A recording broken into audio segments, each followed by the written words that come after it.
Baiklah, Assalamualaikum warahmatullahi wabarakatuh. Bismillahirrahmanirrahim. Alhamdulillahirrahmanirrahim. Kita mulai kelas filsafat ini, tapi kali ini saya belum masuk kepada materi-materi yang berhubungan dengan filsafat. Siang ini saya hanya mengantarkan saja, provokasi saja. Lebih banyak menyoal pada ketika kita belajar filsafat itu apa yang harus kita lakukan terlebih dahulu. Di tema besarnya adalah apakah kita nanti mau jadi filsuf atau jadi ahli filsafat. Itu. Jadi kita belum masuk ke pengertian-pengertian filsafat, belum masuk kepada teori-teorinya, tokoh-tokohnya, dan lain-lain. Baiklah, nanti ini materinya akan saya share screen. Oke. Nah, ini ya. Kita nanti kalau belajar filsafat, jadi filsuf atau jadi ahli filsafat. Nah, ini ya. Dari sekian banyak, dari beberapa kelas yang saya ampu untuk mata kuliah filsafat, ini baik yang semester ini maupun semester-semester sebelumnya, selalu saya tanyakan di awal kepada mahasiswa. Apa yang Anda tahu tentang filsafat? Apa yang ada di benak Anda ketika Anda mendengar kata filsafat? Saya selalu minta jawab itu sejujurnya, apa adanya, dan tanpa browsing, tanpa lihat HP, tanpa lihat internet, tanpa lihat YouTube. Jawab aja sebisanya. Dan ini saya dapat beberapa jawaban yang lumayan sangat bervariasi. Saya kira ini jujur jawabannya. Nah, misalnya filsafat itu mata kuliah di hari Selasa. Nah, ini jujur kan jawaban mereka. Ada juga yang bilang belum tahu karena belum pernah belajar filsafat. Nah, ada lagi nih yang saya juga sampai sekarang belum paham juga apa maksud dari kalian ini. Filsafat itu seperti ayam betina yang dikejar-kejar ayam jantan. Nah, saya nggak ngerti nih maksudnya kemana. Coba kalau misalkan bisa ya nanti dikaji aja sendiri ya. Atau nanti kita kaji bareng-bareng. Atau ada lagi yang jawaban-jawaban yang mungkin nih mahasiswanya lagi baper. Filsafat itu kayak si dia, Pak. Sulit dipahami. Ayo loh. Nah, bolehlah jawab seperti itu. Nah, kemudian banyak juga yang jawabnya mulai-mulai serius. Gitu. Bahwa filsafat itu katanya kalau belajar filsafat harus kuat iman. Filsafat itu merupakan kacamata baru. Usaha pemecahan masalah, argumen, dan berhubungan dengan solusi. Ya boleh-boleh aja lah. Atau filsafat itu tentang kehidupan sehari-hari. Asal-usul sesuatu, mencari sebab dan alasan. Ya, melogikakan segala sesuatu. Ya boleh-boleh aja. Ini saya anggap jawaban yang jujur bahwa ternyata ya banyak yang belum familiar juga dengan kata filsafat. Ya. Lantas sekarang kira-kira bagaimana dan apa yang harus kita lakukan ketika kita baru pertama kali mulai untuk belajar filsafat. Nah, di sini saya akan bahas itu ya. Jadi belum masuk ke materinya. Nah, ketika kita ingin memulai belajar filsafat, nah, kita tentukan dulu target kita belajar filsafat tuh mau gimana, ya. Apa yang harus kita lakukan, targetnya apa, tujuannya apa, dan selanjutnya. Nah, target yang akan saya antar di sini kita harus tentukan dulu target belajar filsafat. Yang pertama, apakah nanti setelah belajar filsafat kita menjadi filsuf atau kita jadi ahli filsafat? Ya kalau menjadi filsuf berarti kita berpikir sendiri, berefleksi sendiri, berkreasi sendiri, bernalar sendiri, dan memproduksi ide-idenya sendiri. Nah kalau jadi ahli filsafat ya berarti kita harus mau belajar apa itu filsafat, belajar semua tokoh-tokohnya, teori-teorinya, ya karakteristiknya, ya bahkan sampai sejarahnya. Kira-kira mereka memiliki alur pemikiran yang seperti apa. Filsuf Barat bedanya seperti apa dengan filsuf Timur?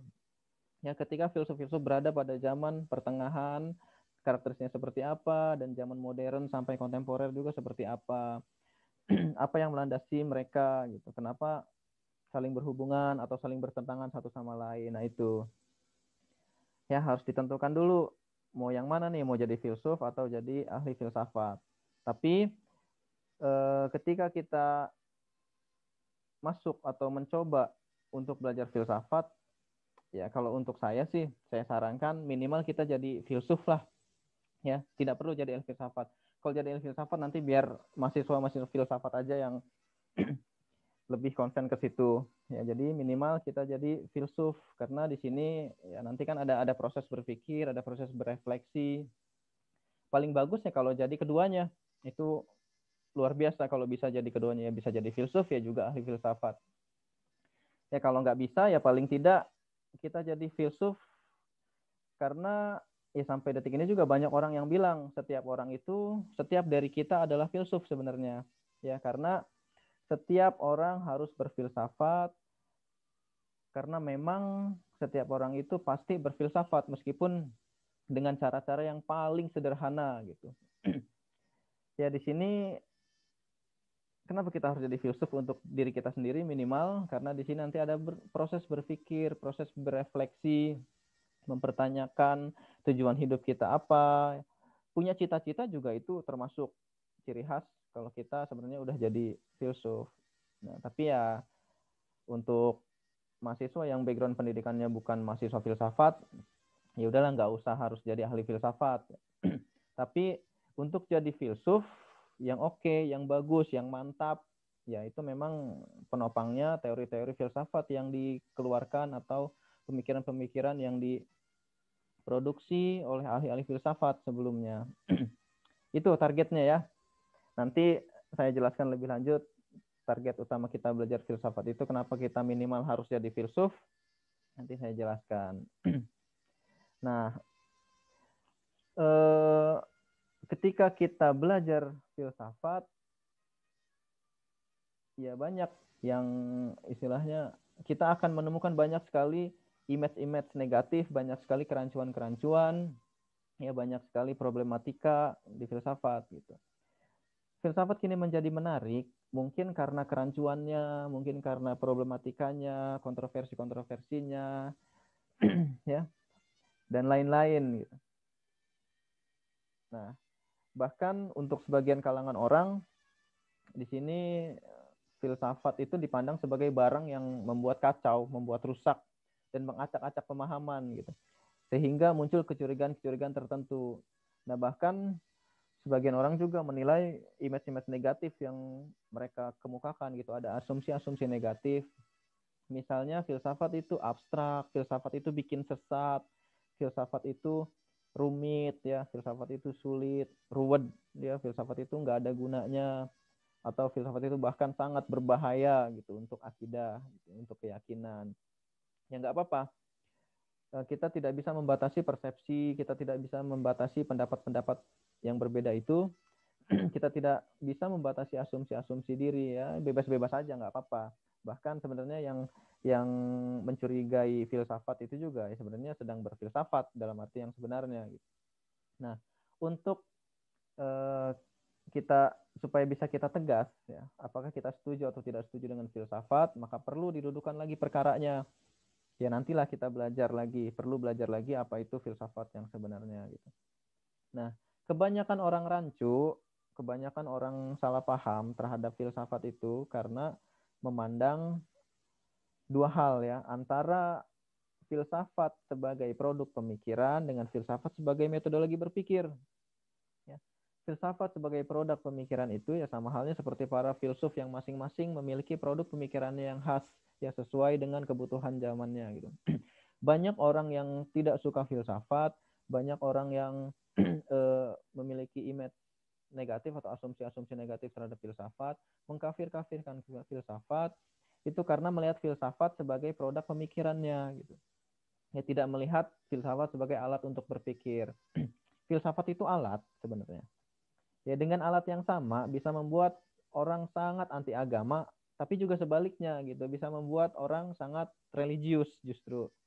Misalnya Nietzsche yang kita kenal sebagai ateis ya. Nietzsche dengan Karl Jaspers, ya, filsuf Jerman, itu sama-sama eksistensialis. Ya, alatnya kan eksistensialis. Tapi yang satu sangat ateis dan yang satu lagi sangat-sangat religius. Nah, kita tidak mendalam di situ nanti. Yang akan lebih banyak kita bahas adalah filsafat sebagai metodologi berpikir. Ya, filsafat sebagai metode untuk memahami dunia manusia, bagaimana cara manusia membaca fenomena yang ada gitu, bagaimana cara manusia membaca problem-problem kehidupan, dan nanti di sini juga kita bakal tahu nih kesalahpahaman yang terjadi ketika kita berinteraksi dengan yang lain. Nah, filsafat sebagai alat untuk berpikir, di sini nanti kita akan tahu ternyata setiap tokoh itu memiliki pemikiran yang berbeda. Setiap tokoh itu memiliki karakteristiknya tersendiri. Setiap tokoh itu punya alur pemikirannya sendiri. Di sini nanti kita tahu bahwa sebenarnya ya memang tidak ada metode standar yang baku gitu. Ini loh metode filsafat yang harus kita gunakan, nggak bisa seperti itu karena memang nggak ada. Nah, di sini nanti kita akan lebih jauh bahas. Nah, akan lebih seru lagi, akan menjadi problem lagi ketika filsafat itu dibenturkan dengan aktivitas-aktivitas ilmu pengetahuan ya, dunia ilmiah. Nah, ini nanti akan kita kupas lebih dalam lagi. Kebetulan mata kuliahnya juga pas ya. Nah, dunia ilmiah yang harus objektif. Objektivitas ilmu pengetahuan. Ya, kalau difilsafatin nanti jangan-jangan nggak jadi objektif lagi dong gitu kan. Nah, problemnya seperti itu. Atau nanti misalnya bertemu dengan persoalan-persoalan etik dalam ilmu pengetahuan ya, moralitas ilmu pengetahuan. Misalnya kita bikin nuklir, apakah nuklir itu bermanfaat untuk kehidupan manusia atau justru banyak mudaratnya gitu ya, justru merugikan. Nah, ini kan problemnya. Atau problem lain adalah ketika kita sampai pada persoalan sakralitas kitab suci. Kitab suci itu kan ayat-ayat Tuhan ya, kata-kata Tuhan, wahyu, berarti kan suci. Nah, kalau difilsafatin, jangan-jangan tidak sakral lagi dong gitu kan. Jangan-jangan tidak suci lagi. Nah, ini persoalan-persoalan yang bikin rancu filsafat. Jadi ketika kita ingin masuk mulai belajar filsafat, yang pertama tadi tentukan targetnya ya. Tentukan targetnya bahwa minimal kita jadi filsuf untuk diri kita sendiri. Setelah itu kita harus membedakan nih, harus bisa tegas membedakan bahwa yang kita pelajari adalah filsafat sebagai alat untuk berpikir. Itu ya. Nah, seperti dalam kebanyakan literatur filsafat, bahwa asal mula berfilsafat itu dimulai dari rasa kekaguman, rasa keheranan, takjub, dan semua ini kan dilakukan dengan akal budi. Akal budi itu kan hanya manusia yang punya, gitu. Makhluk lain nggak punya. Ya, ketika manusia mulai tidak puas dengan jawaban-jawaban mitos, jawaban-jawaban mitologi, jawaban-jawaban atau penjelasan-penjelasan dongeng, ya, ketika muncul curiosity yang lebih ya, keingintahuan yang lebih terhadap sesuatu, atau kita ragu terhadap sesuatu, ini banyak cerita sebenarnya. Ya misalnya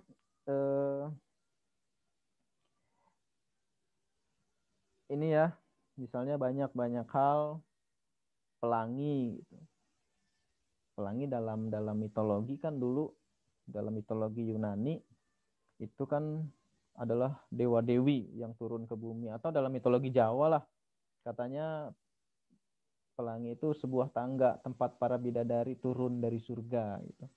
Ya, entah turunnya ngapain, entah lagi mandi, entah gimana gitu. Itu kan mitologi Jawa. Ya, ternyata ya ini sangat panjang sekali ini dipercaya gitu. Bahkan mungkin sampai sekarang juga ada penjelasan-penjelasan yang demikian gitu ya.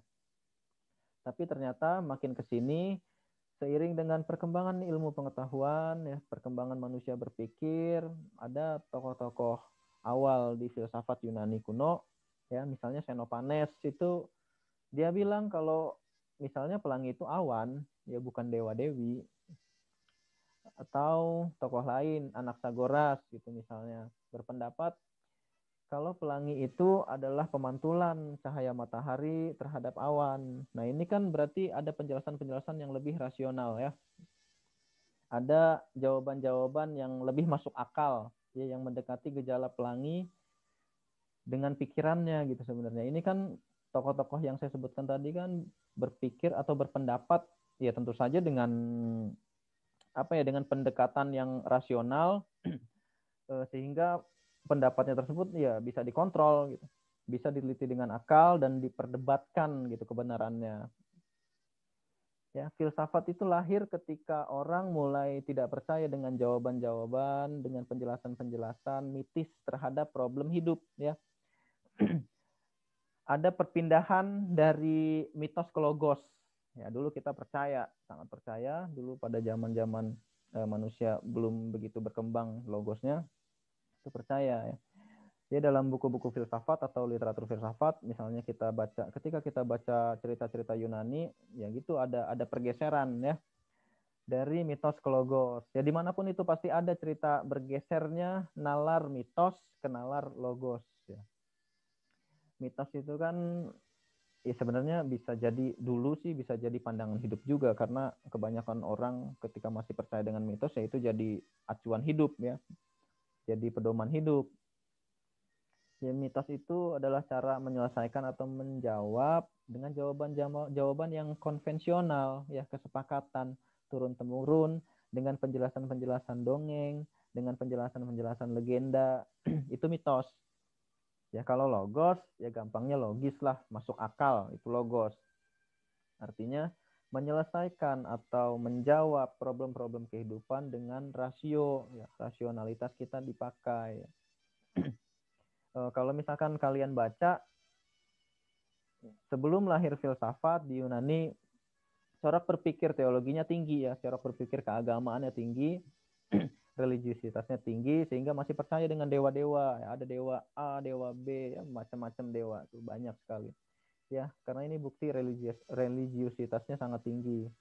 Nah, misalnya fenomena alam dengan mitos ya, hujan, wah ini kalau misalkan hujan lebat berarti dewa hujannya lagi murka gitu, lagi marah, itu masih dulu masih sangat dipercaya gitu.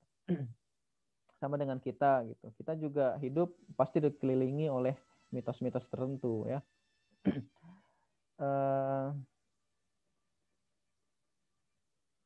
Misalnya ini kok hari ini kita atau hari ini saya kok sial terus gitu, ini ada apa ini, atau karena bajunya warna hijau atau tadi gimana itu kan kita masih percaya ke mitos itu ya. Ini kok saya ketika masuk ruangan ini kok agak merinding gitu. Nah itu masih mitos. Mitos itu tidak rasional ya, karena ya mitos itu lawannya logos.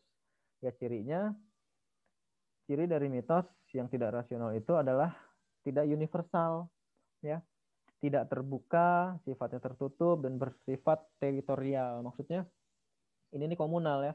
Teori yang berlaku di sini berarti belum tentu itu berlaku di sana gitu. Mitos yang berlaku di sini itu belum tentu berlaku juga di sana. Mitos yang ada di daerah sini itu belum tentu juga sama dengan mitos yang ada di daerah sana. Misalnya Nyi Roro Kidul ya, kalau universal, kalau logos kan universal, mau di Amerika, mau di Eropa, mau di Indonesia, itu kebenarannya pasti sama. Nah, misalnya Nyi Roro Kidul ini sifatnya konvensi ya, teritorial. Ya orang-orang Jawa termasuk mungkin kalian nih masih percaya Nyi Roro Kidul ya, masih ada di Laut Selatan ya, di sana di Jawa Tengah ya, di Jogja. Tapi untuk orang Barat, untuk wisatawan mancanegara mungkin nggak percaya apa itu Nyi Roro Kidul ya, karena ini bukti ya kalau mitos itu ya nggak semuanya percaya. Jadi awalnya lahir filsafat itu ketika kita sudah berani berpikir logis, kita sudah muncul keinginan di dalam diri kita untuk berpikir secara rasional ya, untuk mengembangkan kemasuk akalan terhadap problem-problem hidup ya. Nah, kalau kalian mulai serius ingin belajar filsafat, masuk ke dunia filsafat gitu, maka bukalah pikiranmu siap untuk berpikir rasional. Ini ya, misalnya contoh-contohnya ini, yang tadinya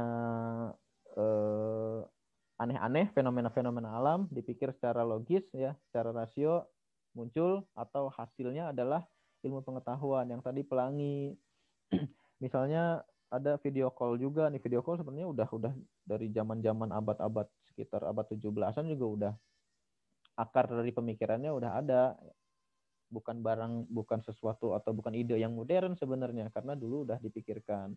Ya kelas-kelas digital itu dulu udah ada sebenarnya, walaupun sekarang sudah terrealisasi dengan canggih ya, dengan real, dengan nyata. Oh ternyata ini dari dulu juga udah dipikirkan. Atau ketika kasusnya Newton ya, berpikir kenapa semuanya jatuh, atau ketika melihat apel jatuh itu kan dia mulai berpikir ini kenapa jatuh, ternyata ada gravitasi tertentu ya, sehingga muncul hukum gravitasi yang kita pelajari di ilmu fisika. Atau persoalan yang sampai sekarang masih masih ramai ini. Bumi itu datar ya, bumi itu bulat. Nah ini ya karena perdebatan dari dulu ketika zaman-zaman Yunani klasik itu masih percaya kalau bumi itu datar.